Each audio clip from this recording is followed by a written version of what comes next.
দুদিনের রাজ্য সফরে এসেছিলেন প্রধানমন্ত্রী নরেন্দ্র মোদী। আরামবাগ ও কৃষ্ণনগর দুই জায়গাতেই প্রশাসনিক বৈঠক সেরে তিনি জনসভায় যোগ দেন। আর সেখানে বঙ্গ বিজেপির সমস্ত হেভিওয়েট নেতা নেত্রীদের সঙ্গে তাকে দেখা গিয়েছে। মঞ্চে শুভেন্দু অধিকারী থেকে শুরু করে সুকান্ত মজুমদার, শ্রমিক ভট্টাচার্যকেও দেখা গিয়েছে। কিন্তু সেখানে যাকে দেখা যায়নি তিনি হচ্ছেন দিলীপ ঘোষ।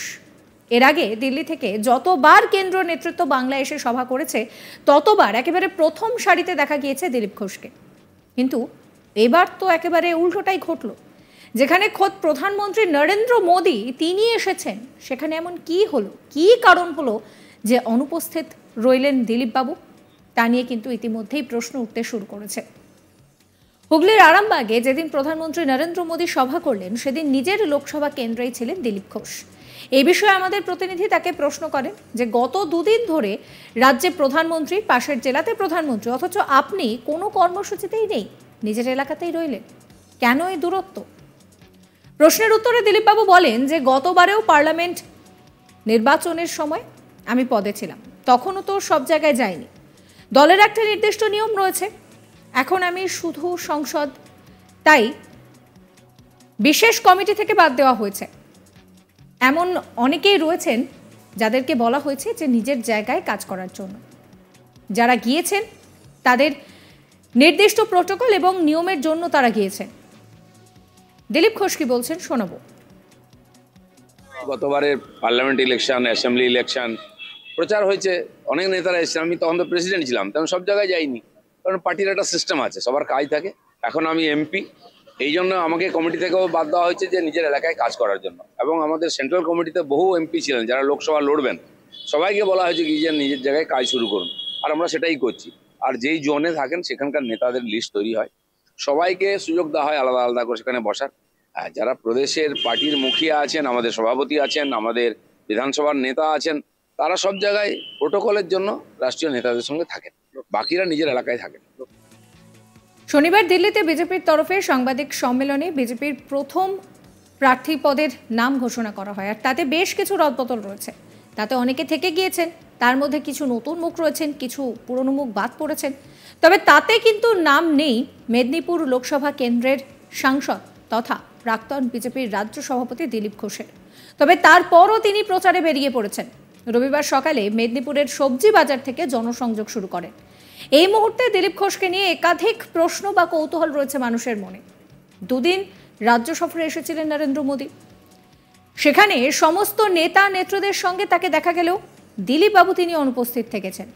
বারবার যেখানে কলকাতাতেই তাকে দেখা যায়, সেখানে প্রধানমন্ত্রী আসার পর তিনি থাকলেন কলকাতা থেকে অনেকটাই দূরে। 2019 সালে লোকসভা নির্বাচনে দলের প্রধান কাণ্ডারি ছিলেন দিলীপ বাবু।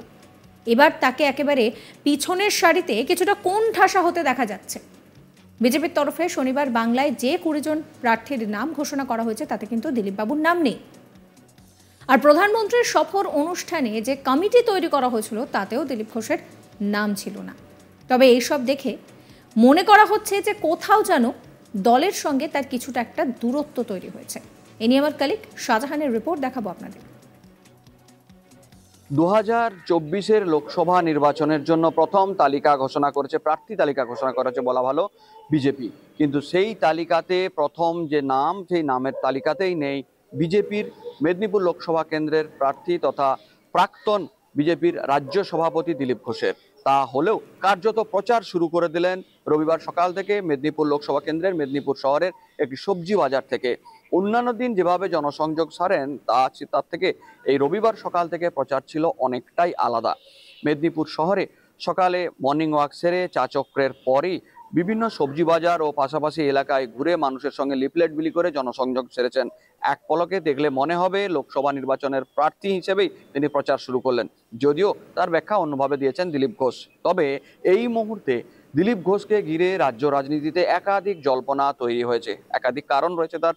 প্রথমত, গত দুদিন ধরে রাজ্যে প্রধানমন্ত্রী উপস্থিত থাকলেও কোনোভাবে সে প্রধানমন্ত্রীর কোনো কর্মসূচির আশেপাশে দেখা যায়নি দিলীপ ঘোষকে। কলকাতায় দিলীপ ঘোষ যেখানে বরাবরই থাকেন, তিনি সেখানে প্রধানমন্ত্রী উপস্থিত থাকাকালীন থাকলেন নিজের লোকসভা কেন্দ্রে, মেদিনীপুর লোকসভা কেন্দ্রের দাঁতন ও বিভিন্ন এলাকাতে। পাশেই পশ্চিম মেদিনীপুরের পাশে হুগলির আরামবাগে যখন প্রধানমন্ত্রী সভা করছেন, ঠিক সেই সময় তিনি নিজের লোকসভা কেন্দ্রের পাশেই রয়েছেন, নিজের কর্মসূচি নিয়ে ব্যস্ত থাকলেন। ফলে প্রধানমন্ত্রীর এই সফরসূচিতে কোনোভাবেই তার আশপাশে দেখা গেল না দিলীপ ঘোষের। 2019 সালের লোকসভা নির্বাচনে যেখানে প্রধান কাণ্ডারি ছিলেন দিলীপ ঘোষ, এবারে তাকে অনেকটাই কোণঠাসা পিছিয়ে থাকতে দেখা গেল।